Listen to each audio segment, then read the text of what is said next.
welcome to another episode of the Human Blueprint. Herman and Bernard, I have the pleasure to be here with you. Angela. And Angela. Let's get into it. Okay. A question.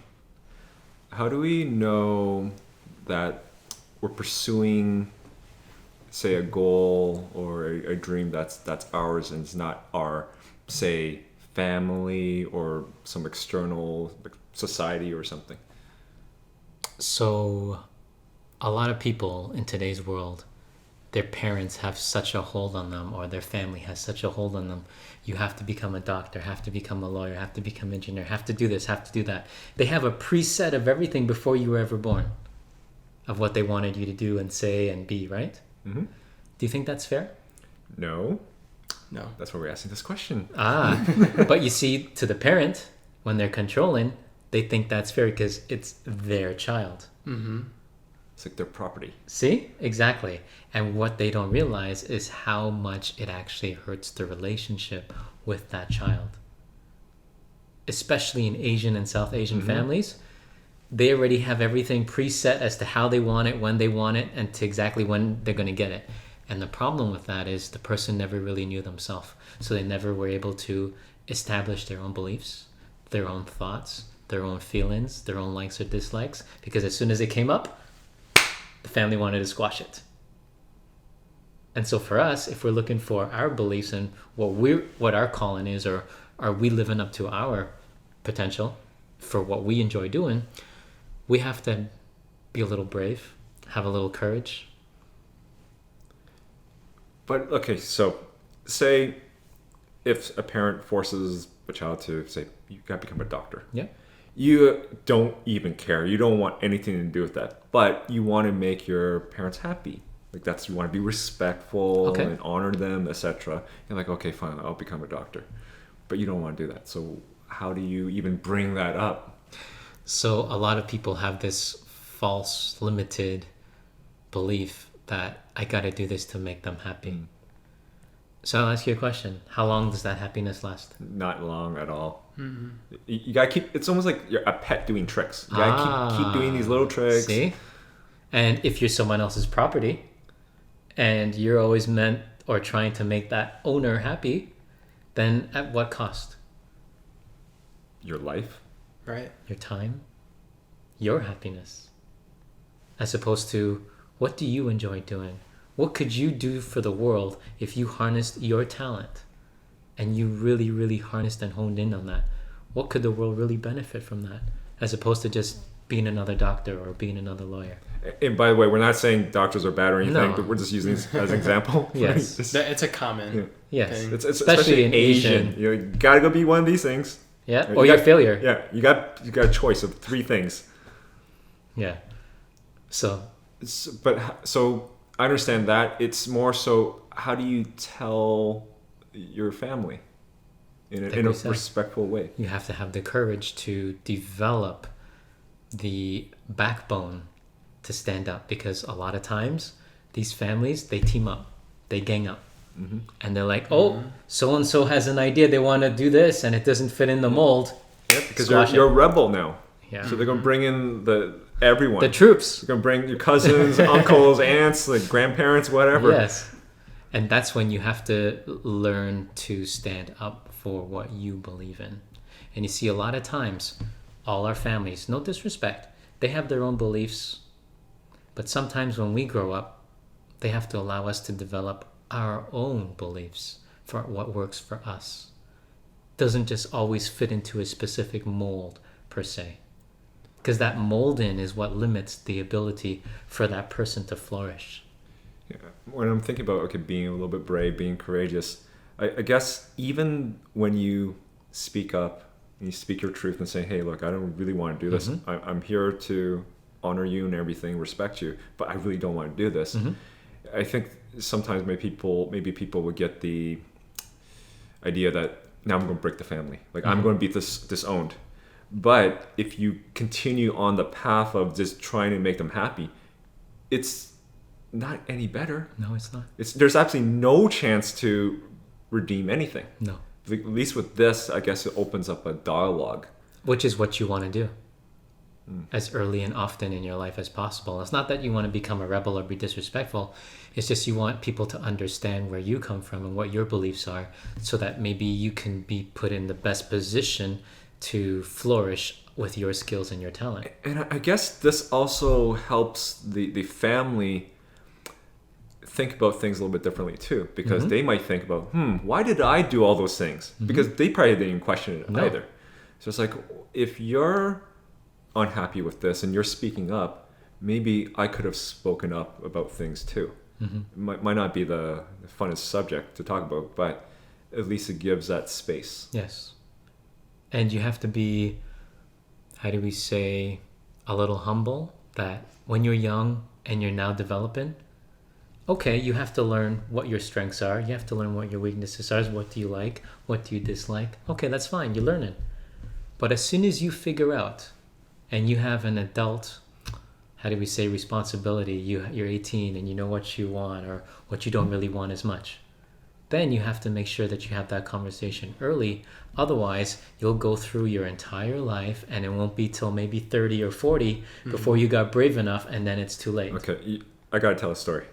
So one of my mom's friends' son, who became a doctor, he wasn't allowed to date. He wasn't allowed to do anything but just go to med school, become a doctor. So he became a doctor, and then because he didn't develop the social skills and understand how a relationship works, they just found him a girl. They got into a relationship. That girl controls his whole entire life. All his assets, all that hard work in med school is being spent on her. So obviously when I'm looking at this thing, I'm like, that's stupid. But you can also understand it because he was molded into... He didn't know anything. No, he didn't know. He wasn't allowed to go and explore. So he just became this doctor that the parents wanted, but they didn't realize that it ruined his life. At what cost? Well, it was the cost of pretty much the whole entire life. See? And I don't know if they have children or anything, but I'm pretty sure that's not what they wanted, though. But I think it was that short-sightedness that, hey, look, he's successful, but are you really successful if you don't have your own life? Or nothing to show for it? It's like they're really focused on, they want the external to be pretty, but they're not saying, like, I want you to know who you are, to be happy. You never hear about that. It's just like, I want you to be this. I want you to make this money. I want you to marry this person. So it's all kind of external, nothing internal. And with Asian cultures, they try to control every aspect of your life. So that's something to think about too. Yes. I was very fortunate because my mom was controlled. So she made sure that both my parents didn't try to control me too much.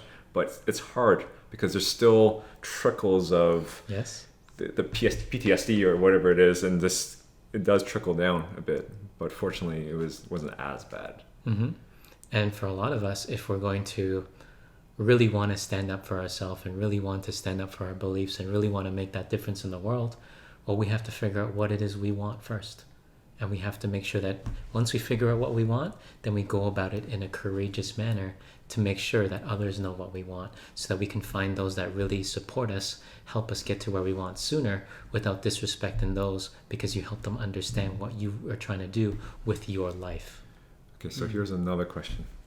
On the opposite side, where parent? No, when you rebel just for the sake of rebelling, how do you know you're rebelling for something good?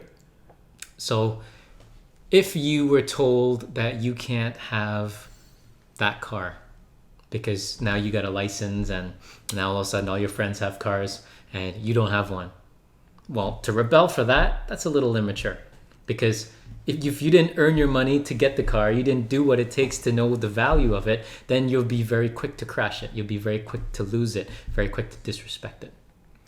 That's maybe not the greatest rebel. But if you knew that you have beliefs and you believe that you don't want to be a doctor, you don't want to be a lawyer, you don't want to be something like that, let's say you want to be an artist, let's say you want to be a musician, let's say you want to be an athlete. Well, in order to fall into that, you have to really, really, really be good, number one. Number two, for an Asian family to accept that, you have to show them by winning every single medal. And that's where the pressure now kicks in and kicks in and kicks in, because then they overdo perfection. They overdo the ability that no mistake. And it's like the entire existence is that they don't want you to make a single mistake, but expect you to be perfect at it before you even knew what it was. Isn't Hong Kong one of the most, or Asia over there, where they have the highest suicide rates for students? Well, actually, it's Japan and then. Okay. And the reason why is because they consider perfectionism to be the epitome of existence. So if you're not perfect, you're a failure. Even if you got an A-, they will consider that to be a failure. And so they're raised that if they're a failure, they don't want to lose the family's surname's face. So they have to do what they think is right to remove themselves from that. I guess there's also, I mean, there has to be some moderation too. Has to be. Because you can't be just like, hey, just go do whatever you want. No. Right, where just go and do drugs and everything else. So there has to be some foundation. Well, of course, that's why you have to be of sound mind to make sure you're making the right choices. And that's why you have to always have that open dialogue from both sides so that they can understand where you're coming from, you can understand where they're coming from, and find that middle ground that allows you to uphold the honor of your family, but at the same time, not be afraid to pursue what it is you actually want to do with your life. And I guess another way to look at it is being selfless versus selfish. Mm-hmm. So it's a little bit tricky, but if you reflect a bit, you can look at, hey, why did I want to become that? Yes. Is it for all the money, the women or men, or all these other things? Or is it because I truly believe that it's going to help people and benefit and create some value? Mm-hmm. So I wanted to ask, when you're growing up, how important are role models? It depends. And the reason why that answer is because if you are choosing someone, and let's say that's your father, because that's the first role model you see.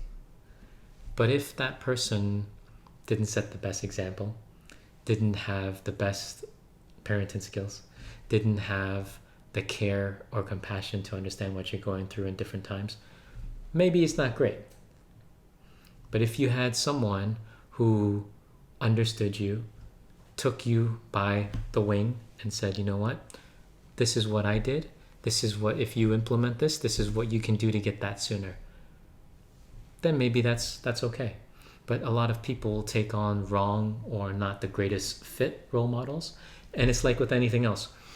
Everyone is focused only on the biology of things, which means this looks good, this said it's healthy, I'll eat this. This person looks good, I'll be with them. Mm-hmm. But no one focuses on the chemistry.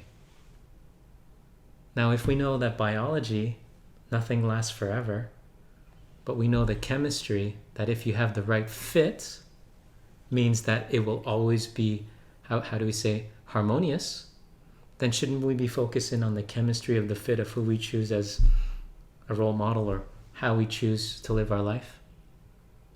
But if our chemistry is off, then the biology will suffer. I'm also thinking when you're young, I don't think you're going through all this assessment.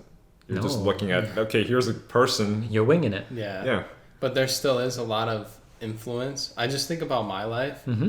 And for me, I remember, like, I just wanted to be an athlete. Yeah. So my role models were athletes. Okay. And that's all I did. Like, in the summer, I just wanted to train, ran, played, and that's all I did. And then when I started to hang around more friends, well, my influence started to change. And so I became less focused on that and more focused on being popular. Mm-hmm. And then that kind of led me down a different route. So I just look at, like, influence overall and, you know, how can we make sure that people have better influence in their life? Mm-hmm. And a lot of times, depending on their environment, a lot of people don't have the ability to see good role models anymore. Because maybe where they come from, the country, the city, wherever their environment is, there's not a lot of role models there to be had.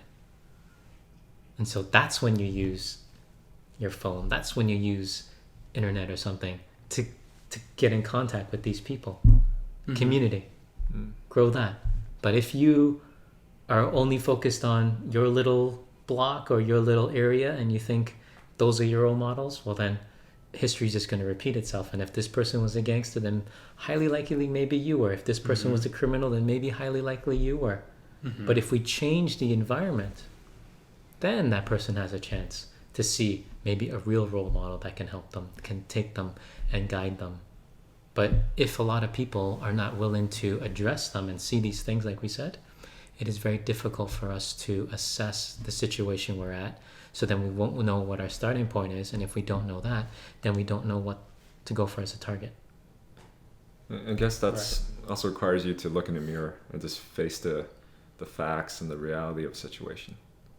Because it's very easy to just ignore things. Because most people do. Because they're your friends or they're your family or whatever it is.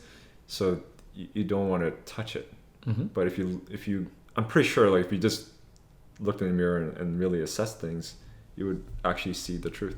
But it's probably not going to be the most enjoyable. But the truth is never beautiful. Is that always like that? I know that's what I see as well, but is it always that case? The truth is never. It doesn't have to be, but it's because what we consider to be truth is bitter. So then once we consider that to be bitter, then it's no longer sweet. So then it's no longer sweet, it's no longer beautiful. So that's why people just rather mask things. No one wants truth. You get arrested for truth now. Yeah, it's true. Right? So that's why if we're going to speak truth, you have to know that you can't just come right out and over inundate people with it. It has to be in segments for people to ingratiate it and to integrate it so that their beliefs can align and shift to understand what you're saying. But if you're only saying that I'm always right, or you believe that everything you say is truthful, but it's not, then the ignorance kicks in, and it's very, very difficult to really develop relationships or do right by others when you're so blinded by your own selfishness. Yeah, it sounds like when we first met and what you told me, it took those little baby steps. Yes. Before it sunk in. Yes. Because I think it's just my ego or whatever it was that just didn't want to hear it. Wasn't ready to hear it. Yes. And it's like, but you asked a question. I did ask a question, which is like when I think about it, it's like, why did I ask a question? But I want to hear the truth. Yes. But part of me, it was like a conflict. It's like you just want to like hear what you want to hear. Exactly. I just wanted to pick the good stuff. Right. Yes. Right. All the other stuff Herman talked about, like just ignore that. But you see, you already have selected hearing. Pick out only what you want. And you have to be very careful with that because everyone else is like that outside. It's like the filter. See? It's like you only want the good stuff. But it doesn't work that way. It's because you have to accept the ugliness of what the truth is, because that is when you build the greatest amount of character. And I always found that the quicker you address those ugly truths, the better the results, and it's a beautiful result at the end. Of course. It's always worked out at the end after you just listen and just go do the things. But to get there is not fun. At least what I found. I'm just more stubborn. How about you? Well, I found that the longer that you wait, the more painful it is. Compounds. And it's harder to know what the truth is if you're constantly in a state of trying to avoid it. Right? And then you just become someone that lives in their lies. So it's like, again, back to anyone that has a lot of pressure from society or from their parents. When they know that there's something that they don't believe in, if they don't address it, it's going to get harder and harder as they go on in life. And it'll be very, very difficult. Let's say you're 40, 50 years old, and now you have a family and people dependent on you. How are you going to up and just lift up everything so that you can go and do what you actually wanted to do for all your life? Is there a point of no return for people? I wouldn't say that. I would say as long as you have time, there's a chance. It's just your willingness to get there. The will dies. Okay. And the challenges become just stacked. Of course. So you just got to work harder. And if you don't have enough will, the fuel, then it will never be accomplished. Okay. But there's still hope. There's still a chance. Of course there is. So it's there's not always. Like, okay, you're screwed forever. No, there's always chance. But you just have to develop that will more and more to get the courage to do what it is you actually want to do. Yeah, when I think about it, there's like one of our friends who kept things for so long, tried to please everybody, and then but the moment they made their changes, and it was quick too. It was but it took a long time. I think if they're younger, and it would have been way faster, but it's waited for so long. But still, yeah, I answered my own question. So, well, I think that you mentioned pressure from society, and I think that that's also something that influences a lot of people. So, if somebody's being influenced by society, how can they, I guess, identify that? So get off of anything where people call themselves an influencer. Don't watch anything where people consider them to be an influencer from. Get off of those socials, get off of all that, so that you can be influenced by things that you choose, not by what other people are choosing for you. Think for yourself. If you're dependent on other people to tell you what to do, that's a very bad formula. Because then you'll never know what real happiness is. And you'll always be controlled. Always. Can't make your own choices. And you become that robot. So, I think that's where a lot of people slip. They look for other people to give them or tell them what to do. As opposed to saying, you know what? I'm Angelo. This is what I like. This is what I don't like. This is what I believe in. This is what I don't believe in. I'm not perfect. But you know what? I'm willing to work every single day to make sure I'm going after what it is that I'm trying to do with my life. I'm going to make my life meaningful. And it's almost like they're seeking for permission. Of course. To do things that they're going to be doing anyway if they just gave themselves permission. But here's okay, so we've addressed this at an event, and maybe we'll go over it very quickly here. So when you want to build a house, what's the very first thing you have to get? Blueprint. Permit. Or permit, okay.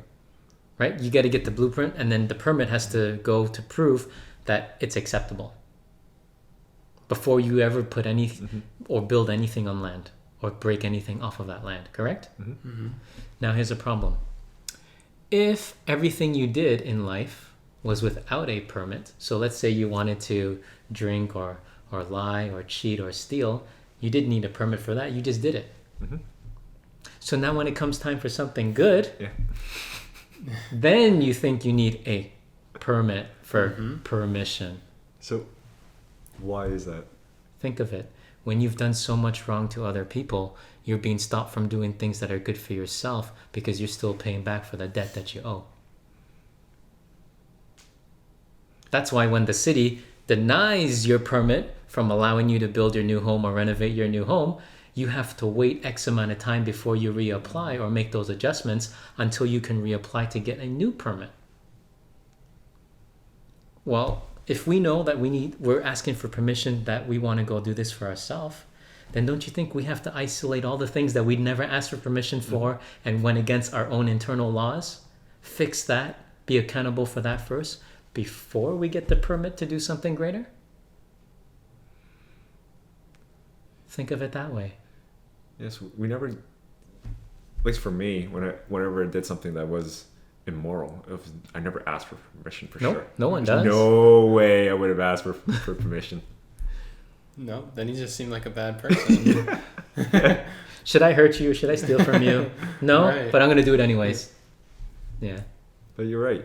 And it's always the good stuff. See? It's always the good things. Even on some of the calls that you have, people sometimes will just say that, like, they've been wanting to change, but they just needed to hear it from somebody else. Of course.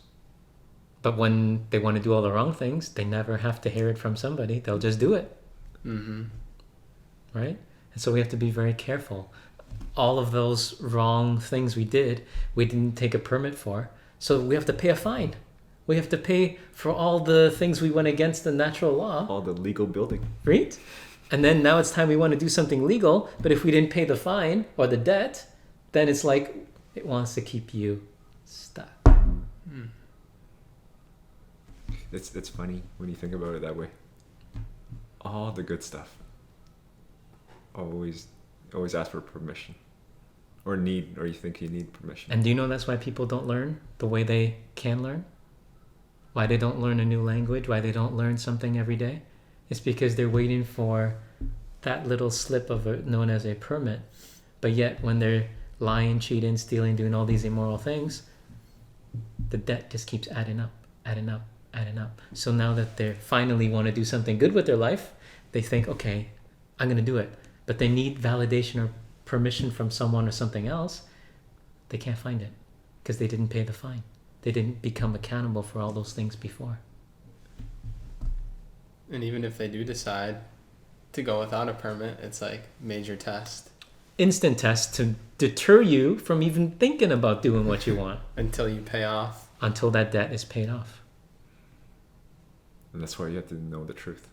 Always know the truth. Always speak your truth and always live your truth. Because people could have done things that they just weren't aware of. Of course. So if you don't really reflect on things, like how you hurt somebody or did something stupid or whatever it was, then you're never going to be able to pay back.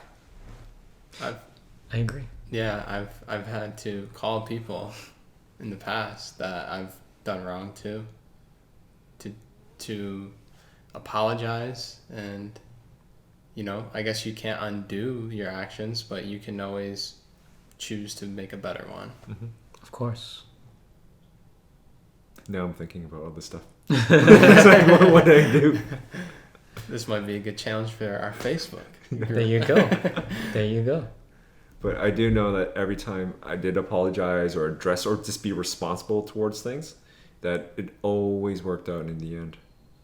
It's almost like something opened up and you just get to move ahead, like a video game. Like you bet a boss or something and move to the next stage. Mm-hmm. Level up. Yeah. Mm-hmm. Because if you don't do it now, when you're on your deathbed and you don't have any ability to move and they gave you maybe 1 month to live, everything flashes back and goes back into what you did and didn't do. Debts that were paid, debts that were unpaid. Well, by that time, it's kind of hard to redo everything. See? That's why you have to make most of your time now. I think it's maybe even more painful, the things that you didn't do. And for anybody that ever saw someone that passed, just before they passed, let's say they were in a coma or something happened and they wanted to share one last message, just one last thing they had to say before they went, what you'll notice is that person will get up as if like nothing was wrong, share that one little piece of message from everything they mustered inside before they moved on. And the reason being is because that black box known as our soul had to get as much out of it as possible to be as clean as possible before it passed on. And that's why a lot of people who are in their beds, all of a sudden they'll say something and then they'll go. Or something will happen and then they'll go.